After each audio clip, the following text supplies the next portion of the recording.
Hello everyone, today the topic is glycolysis. So in this video we will see about what is glycolysis, where does it occur, why does it occur, that is what is the significance of glycolysis, and how does it occur in aerobic conditions, that is when oxygen is present. So what is glycolysis? Glyco is glucose and lysis is breakdown.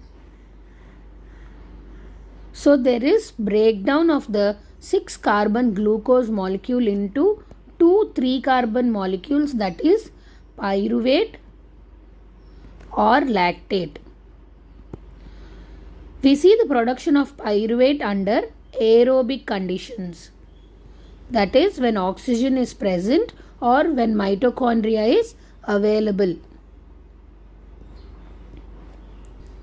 And we see the production of lactate under anaerobic conditions, that is when oxygen is not present or when mitochondria is not available or when mitochondria is absent.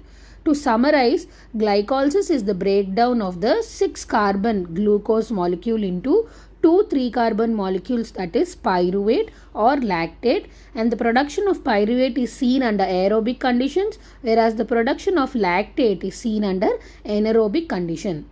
Now this pathway is also called as Embden-Meyerhof-Paranas pathway.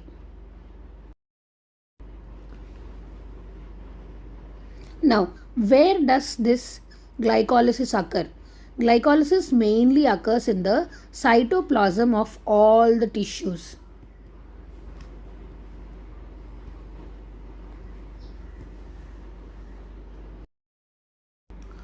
So why does glycolysis occur, or what is the main purpose of glycolysis?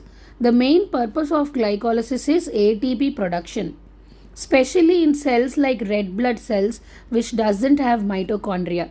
These red blood cells, the mitochondria is absent, and so they mainly depend upon glycolysis for their energy supply.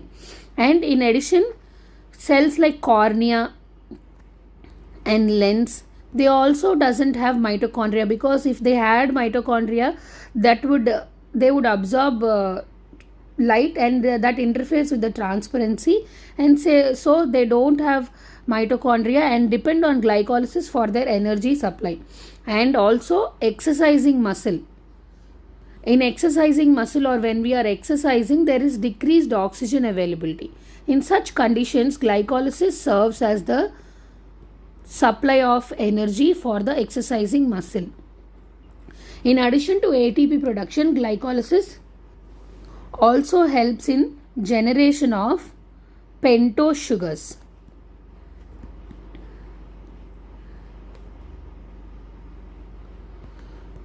Glycerol and acetyl-CoA. Here one thing we have to remember is glycolysis occurs in all the tissues of the body. So it serves in supplying ATP for all the tissues. To be more in particular, these cells like RBC, cornea and lens depend only on glycolysis for their energy production. So that is the main significance of glycolysis. How does glycolysis occur? So glycolysis is a 10-step reaction. There are 10 reactions in this whole process, which are divided into 2 phases.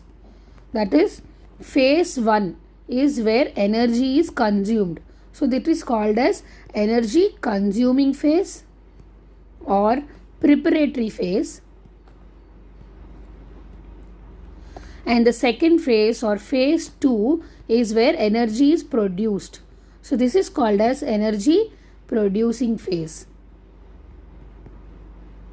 So whole 10-step reactions are divided into 2 phases, where phase 1 is called as energy consuming phase or preparatory phase, and phase 2 is called as energy producing phase.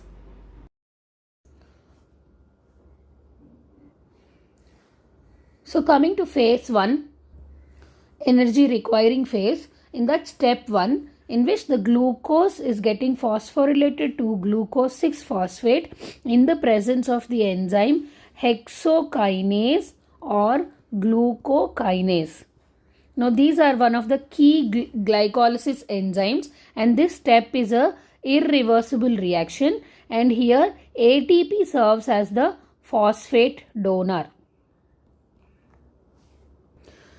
The enzymes participating in the irreversible reactions are the key glycolytic enzymes. So hexokinase is first key glycolytic enzyme. In step 2, we see there is an isomerization reaction where glucose 6-phosphate is isomerized to fructose 6-phosphate in the presence of the enzyme phosphohexoisomerase. It is very easy to remember the enzyme. Glucose 6-phosphate is a 6-carbon compound. Fructose 6-phosphate is a 6-carbon compound. So the enzyme is phosphohexoisomerase. Now this is a reversible reaction. In step 3, we see there is another phosphorylation reaction where the fructose 6-phosphate is getting phosphorylated to fructose 1,6-bisphosphate in the presence of the enzyme phosphofructokinase. And here also ATP serves as the phosphate donor, and this is another second irreversible reaction, and phosphofructokinase, specifically phosphofructokinase 1, is the another key glycolytic enzyme. Here hexokinase or glucokinase were the first key glycolytic enzyme, and second is phosphofructokinase 1. Now this step is also the rate limiting step, or this enzyme is the rate limiting enzyme which mainly controls the rate of the glycolytic pathway. Now step 4, we see there is cleavage of this 6-carbon fructose 1,6-bisphosphate into 2 3-carbon compounds, that is glyceraldehyde 3-phosphate and dihydroxyacetone phosphate in the presence of the enzyme aldolase. Now this is another reversible reaction. In step 5, we see there is isomerization of the glyceraldehyde 3-phosphate or dihydroxyacetone phosphate into each other. So these are 3-carbon compounds, and the enzyme here is phosphotriose isomerase. So this is also a reversible reaction. Ultimately we see the isomerization of dihydroxyacetone phosphate or DHAP into glyceraldehyde 3-phosphate. So it is very easy to remember the enzymes. When there was an isomerization reaction between glucose 6-phosphate and fructose 6-phosphate, the enzyme was phosphohexoisomerase. Whereas when there is an isomerization between dihydroxyacetone phosphate and glyceraldehyde 3-phosphate, the enzyme is phosphotriose isomerase. And whenever you are seeing that the ATP is getting involved, or whenever there is a phosphorylation reaction taking place, we see the enzyme is hexokinase and here phosphofructokinase. So till this step it was an energy consuming phase, because here ATP was utilized in the first reaction and another molecule of ATP was utilized in the third reaction. So that is because 2 molecules of ATP are utilized in the first phase or phase 1. These are called as energy consuming phase. So from phase 2 it is energy generating phase. In step 6 we see there is a dehydrogenation reaction in which the glyceraldehyde 3-phosphate undergoes dehydrogenation to form 1,3-bisphosphoglycerate in the presence of the enzyme glyceraldehyde 3-phosphate dehydrogenase. Here one reducing molecule of NADH is formed in this reaction, and this is a reversible reaction. Now the next step is in which 1,3-bisphosphoglycerate is converted into 3-phosphoglycerate in the presence of the enzyme phosphoglycerokinase. Now this is the substrate level phosphorylation reaction in which we see there is formation of one ATP molecule. So because without the involvement of electron transport chain or without oxidative phosphorylation, ATP is getting produced in this reaction. This is called as substrate level phosphorylation. And in step 8, we see there is formation of 2-phosphoglycerate from 3-phosphoglycerate in the presence of the enzyme phosphoglyceromutase, and this is a reversible reaction. 9, we see 2-phosphoglycerate is converted into phosphoenol pyruvate in the presence of the enzyme enolase. Now enolase acts when magnesium ions are present, and fluoride acts as an inhibitor for the enolase. And step 10 is where phosphoenol pyruvate is converted into pyruvate and in the presence of the enzyme pyruvate kinase.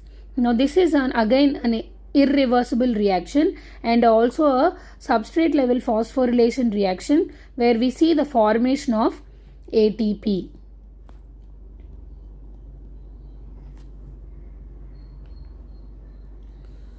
So to summarize, first step, glucose is phosphorylated to glucose 6-phosphate in the presence of the enzyme hexokinase or glucokinase.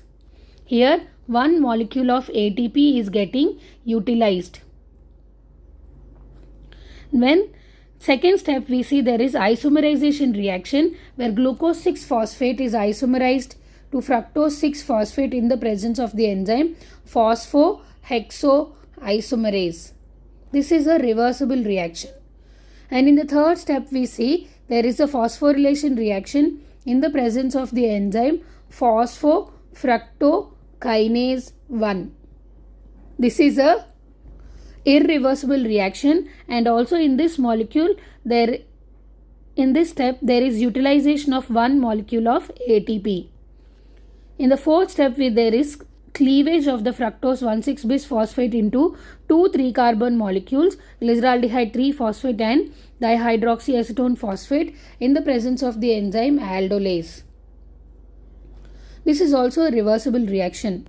In the step 5, we see the isomerization of dihydroxyacetone phosphate to glyceraldehyde 3-phosphate in the presence of the enzyme phosphotriose isomerase. So ultimately, from one 6-carbon molecule of glucose, we see 2 3-carbon molecules of glyceraldehyde 3-phosphate because there is isomerization of DHAP into glyceraldehyde 3-phosphate. And from here, there is energy generating phase.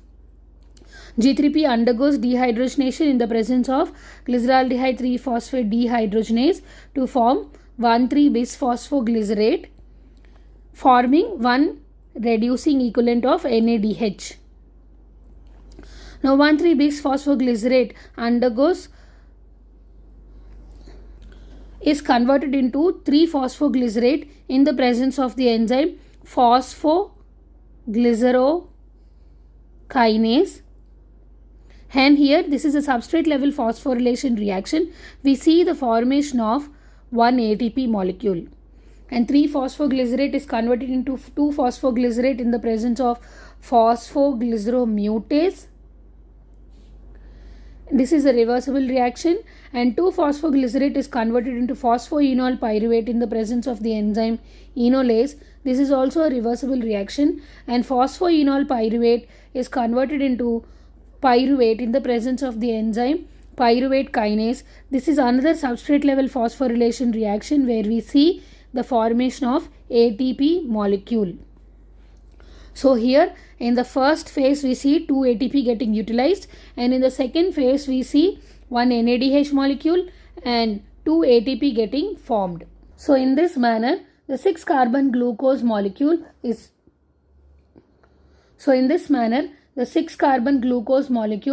converted into 2 3-carbon molecules of pyruvate in the presence of oxygen, that is when oxygen is present or aerobic conditions.